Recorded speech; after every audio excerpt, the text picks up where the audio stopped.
ಉಪರಾಷ್ಟ್ರಪತಿ ಸಿಪಿ ರಾಧಾಕೃಷ್ಣನ್ ಚನ್ನರಾಯಪಟ್ಟಣ ತಾಲೂಕು ಶ್ರೀ ಕ್ಷೇತ್ರದ ಶ್ರವಣಬೆಳಗೊಳಕ್ಕೆ ಆಗಮಿಸಿ ಶಾಂತಿಗಿರಿ ಪದನಾಮ ಘೋಷಣೆ ಮಾಡಿದರು. ಶಾಂತಿಸಾಗರ ಮುನಿಗಳ 10 ಅಡಿ ಎತ್ತರದ ಕಂಚಿನ ಪದಕ ಅನಾವರಣ ಮಾಡಿದರು. ಈ ವೇಳೆ ರಾಜ್ಯಪಾಲರಾದ ತಾವರ್ಚಂದ್ ಗೆಹ್ಲೋಟ್, ಕೇಂದ್ರ ಮಂತ್ರಿ ಎಚ್.ಡಿ. ಕುಮಾರಸ್ವಾಮಿ, ಜಿಲ್ಲಾ ಉಸ್ತುವಾರಿ ಮಂತ್ರಿ ಕೃಷ್ಣ ಬೈರೇಗೌಡ, ಅಂಕಿಕ ಇಲಾಖೆ ಮಂತ್ರಿ ಡಿ. ಸುಧಾಕರ್, ಸಂಸದ ಶ್ರೇಯಸ್ ಎಂ ಪಟೇಲ್, ಶಾಸಕ ಸಿ.ಎನ್. ಬಾಲಕೃಷ್ಣ, ಬೆಳಗಾವಿ ಶಾಸಕ ಅಭಯ ಪಾಟೀಲ್ ಸೇರಿದಂತೆ ಶ್ರೀ ಕ್ಷೇತ್ರ ಶ್ರವಣಬೆಳಗೊಳದ ಜೈನ ಮಠದ ಪೀಠಾಧ್ಯಕ್ಷರಾದ ಅಭಿನವ ಚಾರುಕೀರ್ತಿ ಭಟ್ಟಾರಕ ಸ್ವಾಮೀಜಿ ಹಾಗೂ ಮುನಿಗಳು, ಮಾತಾಜಿಗಳು ಇದೇ ವೇಳೆ ಉಪಸ್ಥಿತರಿದ್ದರು.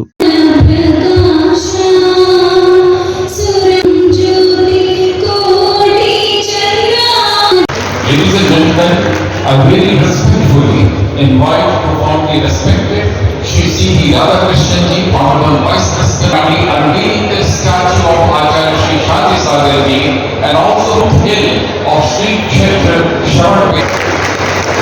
इतने शतमानದ ಪ್ರಥಮಾಚಾರ್ಯ ಚಾರಿತ್ರ ಚಕ್ರವರ್ತಿ ಆಚಾರ್ಯ ಶ್ರೀ 108 ಶಾಂತಿ ಸಾಗರ ಮಹಾರಾಜ ಇದೀಗ ನಾಮಕರಣ ಅನಾವರಣ ಆಗ್ತಾ ಇದೆ. ಅದೇ ರೀತಿಯಾಗಿ ನಮ್ಮ ಇವತ್ತಿನ ಈ ಕಾರ್ಯಕ್ರಮದಲ್ಲಿ ಬೃಹತ್ ಶಿಲಾಶಾಸನ ಉದ್ಘಾಟನೆಯನ್ನ ಅನಾವರಣವನ್ನ ಉಕ್ಕು ಮತ್ತು ಭಾರಿ ಕೈಗಾರಿಕಾ ಸಚಿವರಾಗಿರುವಂತಹ ಎಚ್.ಡಿ. ಕುಮಾರಸ್ವಾಮಿ ಅವರು ನೆರವೇರಿಸ್ತಾ ಇದ್ದಾರೆ. ಶಾಂತಿಗೆ ನೀಡಲಾಗಿದೆ.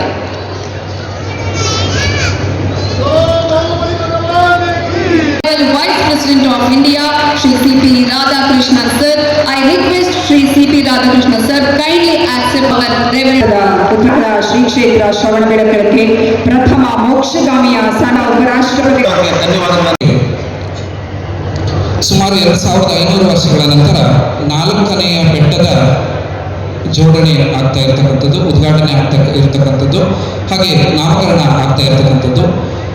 ಸುಮಾರು 100 ವರ್ಷಗಳ ಹಿಂದೆ ಈ 20ನೇ ಶತಮಾನದಲ್ಲಿ ಆಚಾರ್ಯ ಶ್ರೀ ಶಾಂತಿಸಾಗರ ಮಹಾರಾಜರು ಅಂತಕ್ಕಂತಹ ಒಬ್ಬ ಶ್ರೇಷ್ಠ ಸಂತ ಉದಯಿಸಿ ಈ ಒಂದು ಭಾರತ ಭೂಮಿಯಲ್ಲಿ ದಿಗಂಬರ ಮುನಿ ಪರಂಪರೆಯೇ ಕೊನೆಗೊಳ್ಳುವಂತಹ ಸಂದರ್ಭದಲ್ಲಿ ಆ ಮುನಿ ಪರಂಪರೆಯನ್ನ ಪುನರುದ್ಧಾರ ಮಾಡಿ ಇಡೀ ವಿಶ್ವದಲ್ಲೇ ಈಗ ಏನು ನಾವು ದಿಗಂಬರ ಮುನಿಗಳನ್ನ ಓಡಾಡ್ತಾ ಇರೋದನ್ನ ನೋಡ್ತಾ ಇದ್ದೀವಿ ಅಂತಂದ್ರೆ ಅದಕ್ಕೆ ಆಚಾರ್ಯ ಶಾಂತಿಸಾಗರ ಮಹಾರಾಜರೇ ಕಾರಣ ಅಂತ ಹೇಳಿ ನಾವೆಲ್ಲರೂ ಕೂಡ ಹೇಳ್ಬೋದು.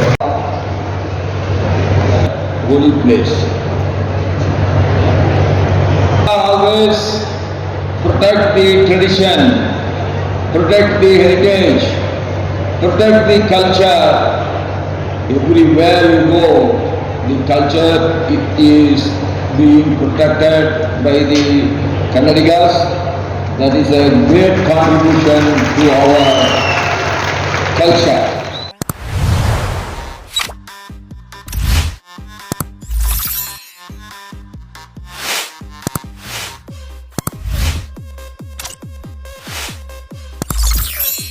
Lights, camera, action.